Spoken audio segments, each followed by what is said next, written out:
Ratusan tentara Amerika Serikat dilaporkan tewas dalam 2 hari pertama perang melawan Iran. Juru bicara Korps Garda Revolusi Islam, Brigadir Jenderal Ali Muhammad Naini, memperkirakan sekitar 650 tentara Amerika Serikat yang gugur akibat serangan balasan Iran. Ia menyebut para tentara yang tewas di berbagai pangkalan militer Timur Tengah sengaja disembunyikan oleh Amerika Serikat, Selasa 3 Maret 2026.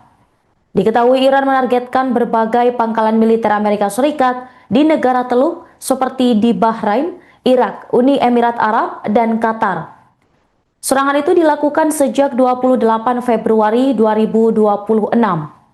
Di Bahrain, sekitar 160 pasukan dilaporkan tewas dan luka-luka. Tak hanya itu, ratusan tentara di pangkalan militer Dubai dan UEA berada di lokasi penyerangan Iran. Menurut laporan lapangan, lebih dari 40 orang tewas dan lebih dari 70 orang terluka dalam serangan gabungan drone dan rudal oleh unit tempur Angkatan Laut IRGC tersebut. Ia menegaskan bahwa Iran bakal terus melanjutkan serangan balasan untuk Amerika Serikat dan Israel. Militer Iran juga menargetkan militer Israel di wilayah pendudukan dan pangkalan pasukan Amerika Serikat di Al-Udeid, Qatar. Sementara itu, sejumlah warga Iran menggelar upacara pemakaman massal untuk 165 siswi dan staf yang tewas dalam serangan Amerika Serikat Israel terhadap sebuah sekolah perempuan di kota Minab pada Sabtu lalu.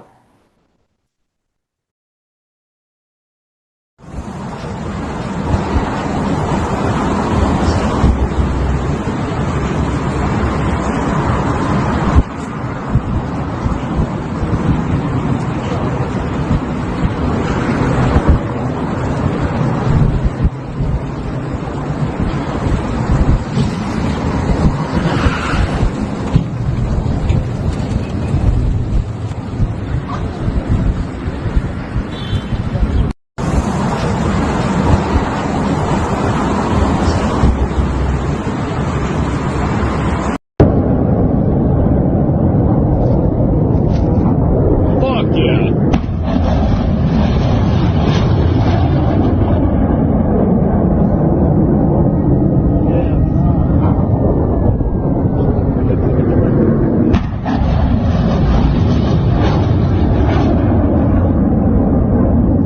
What the fuck?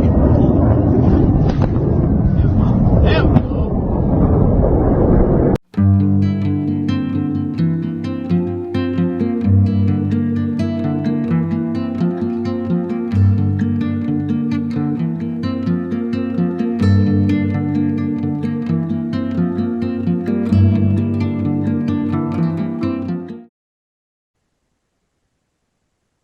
Iran memblokade Selat Hormuz dan menutup kilang minyak terbesar Arab Saudi. Dampak tersebut dirasakan berbagai negara buntut meluasnya eskalasi konflik di Timur Tengah.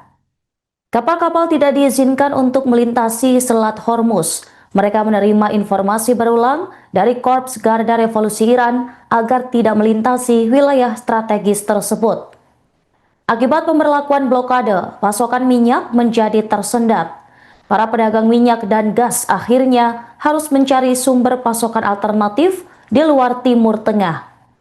Salah satu wilayah yang kini menjadi incaran mereka adalah kawasan Asia. Negara-negara Asia, termasuk Tiongkok, memiliki cadangan minyak dan gas alam cair yang bisa membantu meredam gangguan jangka pendek. Dilaporkan pada Senin, 2 Maret 2026, para pedagang gas alam cair terus menghubungi pemasok dari Asia.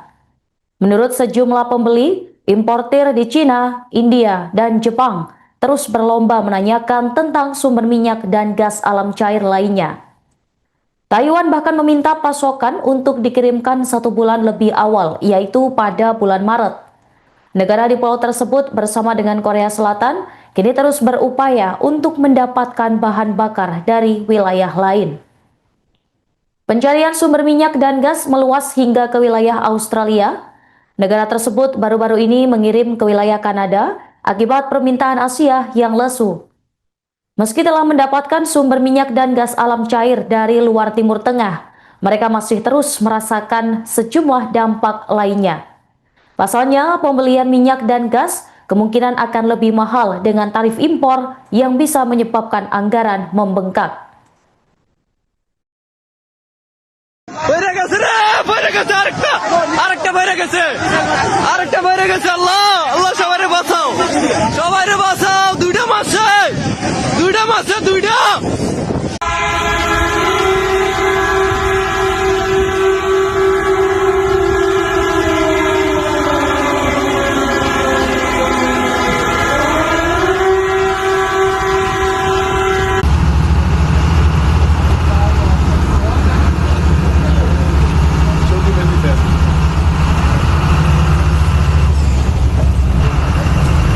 Danger हो गया यार।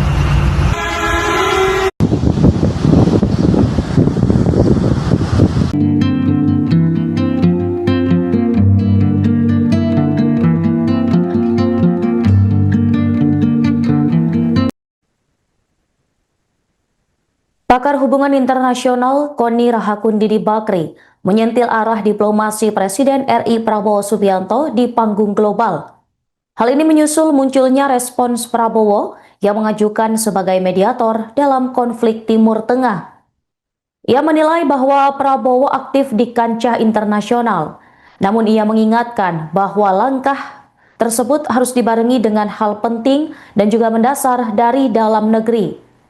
Koni menyebut Indonesia harus memiliki stabilitas dan kohesi nasional yang benar-benar kokoh sebelum tampil sebagai mediator konflik internasional.